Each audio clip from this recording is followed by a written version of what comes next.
Welcome to another Founder Wisdom Pod. We have Liza Rogers with us today. She's the founder of REN Women's Real Estate Network in Vancouver and Victoria, BC. She also has stayed at various intervals in Mexico and Puerto Vallarta. She's a collaboration coach. She's all about real estate investing and empowering women to invest in real estate. She shared some interesting stats last time that we spoke, and I was quite fascinated by the fact that, yeah, there's a lot of widowing women, and it should make sense because they live longer than us men's. Hence, it changes the whole investment game and is a very interesting market, in my opinion. So we're going to talk about that and everything that Liza is up to nowadays. We're going to present this podcast, podpire.com. That's my podcasting company. If you want to start a podcast, if you want to monetize your podcast, you go to podpire.com. I can help you do that. The pod's always presented by Qualia Mind as well, which is a supplement for focus, memory, and drive for busy entrepreneurs. You can go to neurohacker.com/CEO wisdom. Liza, welcome to the pod. Tell me a bit more about yourself and what you're up to nowadays. Yeah, thanks, Charles. Thanks for that great introduction. And yes, we both have a passion for Mexico. So that's one of the things that made it so easy for us to connect. So gosh, what am I up to these days? We are getting ready to launch a new coaching program in September. We really want to be able to coach women. I mean, in particular, our focus is on women, but we actually work with a lot of men. We're basically teaching them about co-ownership. So how to get your family and friends together to buy a boutique hotel, or how to get your family and friends together to buy an apartment building or a fourplex or just a house. You know, it's all kind of the same process, whether you're buying a condo or an apartment building. You still need a real estate team. You need to know why you're buying. You need to know your return on investment. You need to understand the market. And so we're going to dig really deep into that. And so that's one of the key things we're working on. Personally, I'm looking at boutique hotels to buy. We got close to buying one in Mexico, but I think just right now what's happening is with the US economic climate, and there's been a few interesting developments just recently this weekend that obviously we don't even need to talk about because everybody in the world is talking about it. But there's a new president that takes her seat in Mexico in October. And so there's just a lot of sort of uncertainty right now. I really thrive in uncertainty, but a lot of people want their ducks to be better in a row. And not only their own ducks, which is a great thing, but the country, the place they're investing in. So with a lot of upheaval right now, we just want everything to just give us a chance to kind of have that high level view and be able to make a few more detailed assumptions about what's going on and are we investing in the right places. So that's those are the kinds of things that I'm working on right now. And of course, enjoying this beautiful summer weather that we're enjoying. So finally here, and I'm in Victoria, and we've got beautiful weather right now. So yeah, keeping busy. In Mexico, what do you foresee with that new president? Good question. So Mexican politics, we've got a woman president being elected for the first time. There were quite a few concerns about how far left she's going to run. So for people who are expats, for people who are investors, for people who are property and business owners, there are some concerns about where she's going to take the economy. I remember reading a quote once about how a lot of times countries get to that point where they're no longer referred to as a developing nation. They are thriving economically. We're seeing what Mexico is doing with nearshoring. Their economy's booming. The middle class is growing, which is fantastic. And so sometimes that takes place, not necessarily on its own, but through things that are being driven by the market. And then a government comes along and undoes it all. So it's going to be very interesting to see what people are going to be able to hold on to, what improvements she's going to make in keeping some of the status quo, and how that's going to impact expats and investments and tourism and all kinds of things. But yeah, some of the things that Mexico is doing are super impressive. Just been incredible with their nearshoring and making sure that Canada and the US are very dependent on them, and helping to take away some of that dependency on China. So it's been really interesting to watch, and good for them because they're doing it, whereas I don't know how much Canada and the US are doing to increase our own manufacturing situation. So it's been really interesting to see that. How did you get in real estate, and why is empowering women to invest important for you? Yeah, so that's the million-dollar question, right? So for me personally, I worked in the gig economy before it was even a term. So I have worked overseas, I've worked on cruise ships, I've worked as an international tour guide, I've worked on Olympic Games.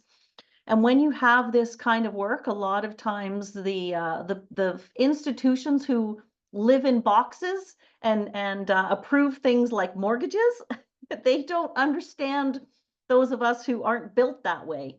And so for me, when I was working in this gig economy and realized, hey, I think I'd like to put down some roots and establish a home base so that I can have a home base that I can keep jumping off from and working around the world. And now, being more location independent and working remotely, as we like to say, it just was a challenge.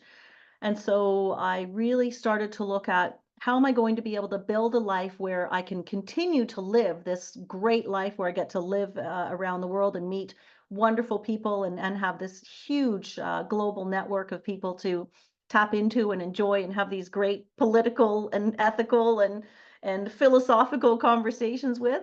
And I realized I wasn't going to be a candidate for traditional mortgages. So I really started to study real estate for many reasons. One, because there are creative ways to tap into financing through real estate. Real estate is an easy thing to partner on when you talk about partnering in business, when you talk about partnering on houses. Once you know how, you see that so many millionaires have built their empires through real estate, and none of them really did it on their own. They generally did it with the help of partners and collaboration. And so I realized that for me to be able to get ahead, I needed to learn about an industry where I could leverage, where I could find some partners, where I could collaborate, and real estate was the key factor in that. And as I was learning that process, I was seeing so many women at both ranges of the age spectrum who either hadn't tapped into wealth that they have, equity that we're sitting on here in Canada is huge, or had no idea about how to get into housing. And so many young women, young people in particular, are so afraid they'll never be able to own a home. And we have such a status symbol wrapped around housing that I wanted to address that. And so understanding how to be able to buy a home with partners, with friends and family, with multi-generational people buying a co-housing or a co-living situation, for example. And also teaching that sometimes home ownership isn't where it's at. Like, we don't all need to own a home. We do need to have responsibility. We do need to have good jobs. We need to have a plan for our future, but that doesn't always have to come from home ownership. And so that's a big, big, big conversation. But those are the kinds of things that I was just realizing so many people weren't having these conversations. And so I realized I needed to bring more women together so that we could have these conversations and really understand where we are, where we're going, and really where we need to be. And you touched on that at the beginning of the conversation with our longevity, for sure. And what kind of returns can they expect? Let's say that they invest, I don't know, 300K in fractional ownership or something like that. Is it like a 10-year, 15, 20-year return? Yeah, generally what we talk about with real estate, and I think a lot of people have made, I wouldn't say the mistake, but a lot of people have invested with a very short-term view. We kind of had some really hot markets for a few years, and people could flip and they could pick up properties and, put like what we call lipstick renovations into them and sell them and make a great profit. I mean, people were making hundreds of thousands of dollars on flips, and we've seen that. Is it still possible?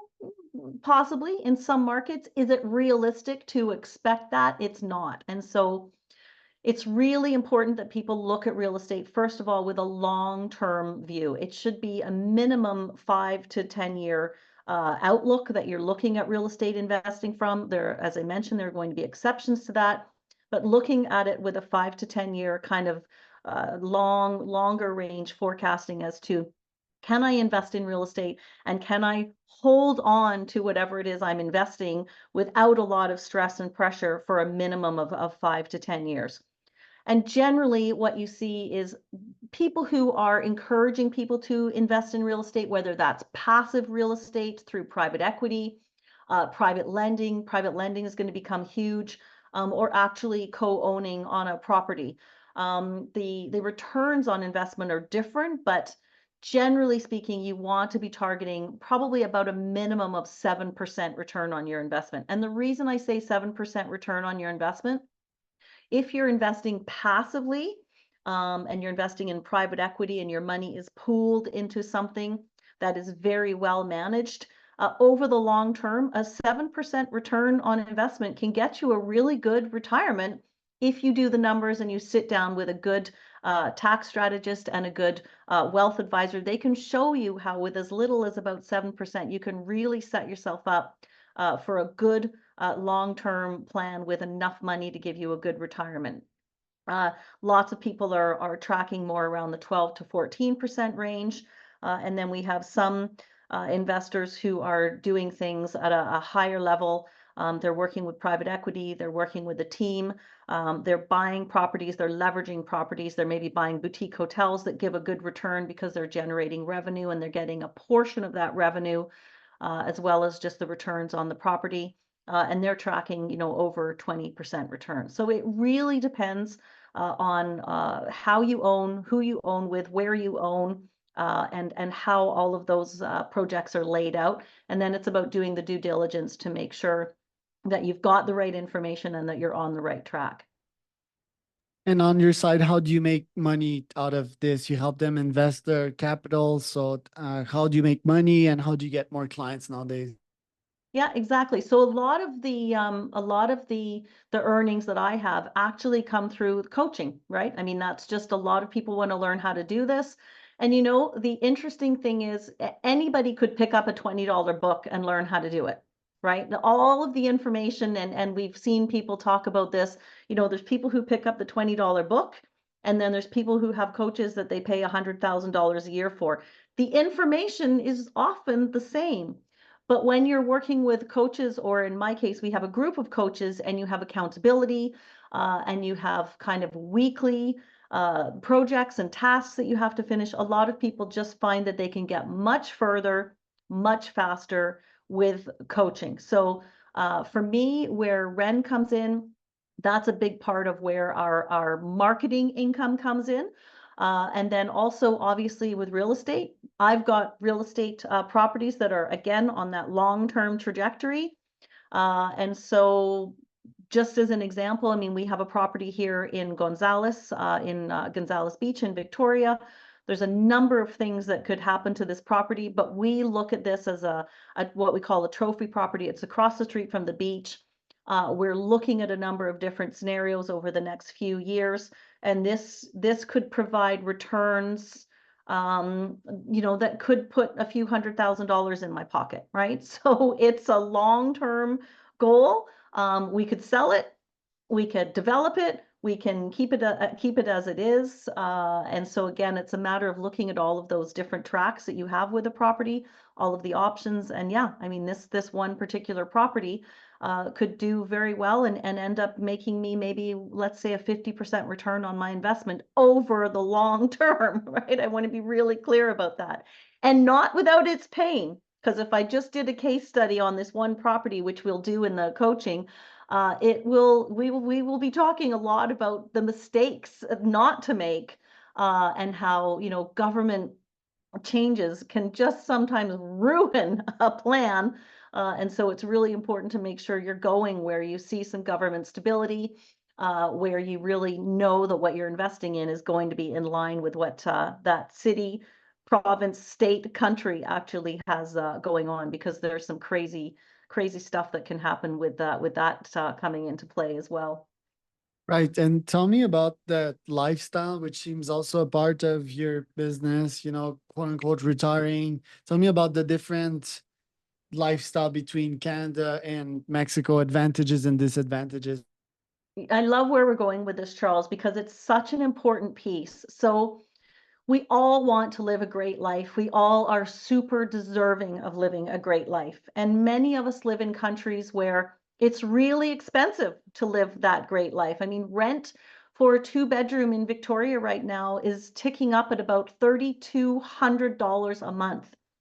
$3,200 a month for rent, and our salaries are not at that level where we're spending what we should be spending on rent, which is, less than 30% of our income. It's not lining up. So when we talk about lifestyle, first of all, you hinted at it at the beginning, women are living longer. We have a longer trajectory, and so we absolutely need to be looking at our retirement years so that we can have a good lifestyle. What does that lifestyle look like? Well, number two thing that we're struggling with around the world is loneliness. So many people are spending so much time in front of Netflix, in front of Zoom. We want to make sure that we also do in-person events and get out and do retreats. People need to get out into the world, and a lot of people aren't developing friendships. So we really need to work on our relationships and our friendships, because who wants to be alone in our golden years? I mean, we want to make sure we have those good friendships. So that lifestyle piece is very much about having those great friendships, going out and playing pickleball, going traveling to Italy, going on a safari, going out for dinner and having a great bottle of wine and a nice dinner with your friends. And we need to be able to plan for that. So if you're looking at a plan in Canada or the US or in some countries in Europe, you might be looking at a plan that's much more expensive. So a lot of people are looking at countries where the cost of living is lower and their dollar goes further. So you take that the next level to what we're doing, and we are basically getting groups of people together to create that lifestyle through co-ownership, through co-housing, through co-living, making our housing less expensive in the countries that we live.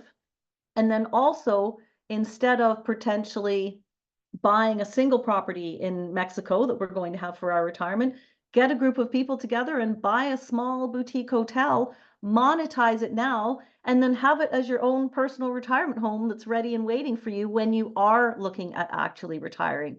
So there's a lot of pieces of the lifestyle conversation that we can dive into much deeper, but there's some key elements there. Build the friendships, start using economies of scale when you're looking at your purchasing power. Start looking at where are you going to be able to live that lifestyle that you want. And when it comes to working, I mean, realistically now, we almost live in a borderless world where you can work from anywhere and do this, right? I mean, I was in Mexico last year doing this. You're in Mexico right now. And so the cost of living in one of these great places and working from there, it just makes sense. So that helps our lifestyle as well. I mean, I'm looking at being overseas somewhere cheaper than Victoria for the winter again, and leveraging my property here to help pay for the time that I'm somewhere else. And any inconvenience to be in Mexico, and how do you prepare against these potential inconveniences? Yeah, interesting. Mexico is probably one of the least inconvenient places to be, especially for me, because being in Canada, when I'm in Puerto Vallarta, as an example, I'm really close to both the Vancouver time zone and the Toronto time zone. And so the time zone situation is not an issue at all. It actually makes it really easy. Um, Getting around in Mexico is really easy. I mean, they have, Ubers, a good bus service. I try to encourage the tourists not to use the bus service, because workers in Italy really, or sorry, in Mexico really rely on the bus. And so it's really important for us not to take too much space. Use the Uber, use the taxis. They're super cheap. So easy. Inconvenience, I mean, the food, North American food, Mexican food, Italian food, Filipino food, whatever you like, it's all there. So you're not missing out on any of your favorite foods. Internet is great. I find when I'm in Mexico, I'm exercising a lot more because I love to swim. I just find that the lifestyle sets me up to be able to manage my time better.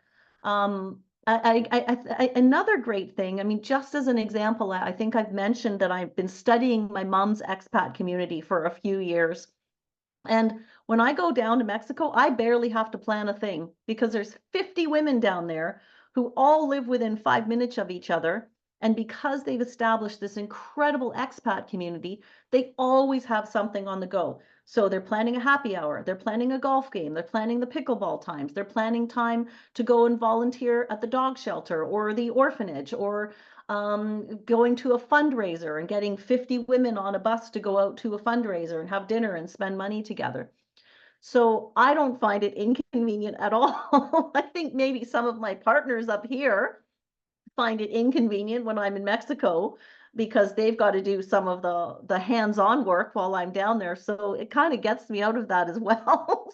So there's zero inconvenience. In fact, Jesus, I should just hop on a plane tomorrow and get back there as fast as I can. Yeah, I understand you. I also Yeah. think the same way, haven't been there for the past 7 years. What are your top goals for this year? What do you want to accomplish? So top goals for this year, I mean, gosh, we're almost halfway through the year already. So it's gone fast. So I guess we're talking about in the next 6 months.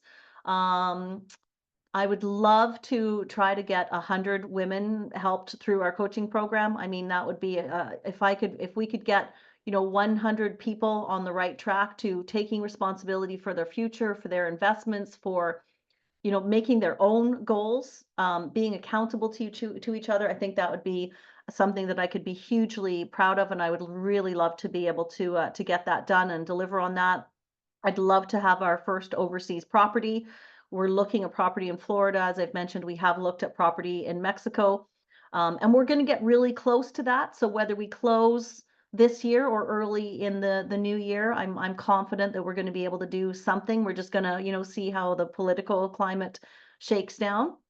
Uh, and for a personal goal for me, I just want to get my health and fitness. I really have been working hard on building some new products and working on some projects here in BC and in Mexico.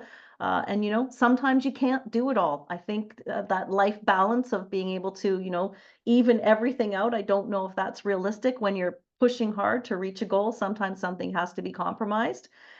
And so I'm going to take a little bit of a break and get my health and fitness back on track and get to where I want to be. And I'd say those are my three good ones for right now. Yeah.